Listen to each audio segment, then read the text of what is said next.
వణికిస్తున్న చలి ఆ జిల్లాలకు రెడ్ అలర్ట్. దేశవ్యాప్తంగా ప్రజలు చలిగాలులతో వణికిపోతున్నారు.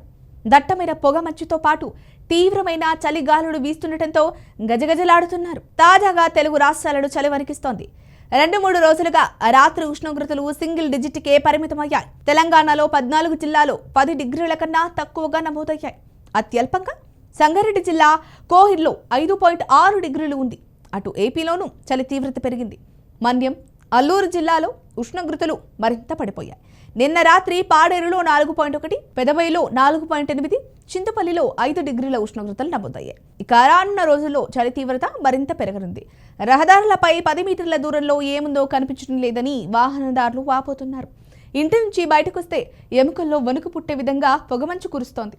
ఇక శీతాకాలం ప్రారంభంలోనే చలిగాలులు ప్రజలను గజగజ వణికిస్తుంటే రాబోయే రోజుల్లో మరింత కఠినంగా ఉంటుందని భారత వాతావరణ శాఖ హెచ్చరించింది.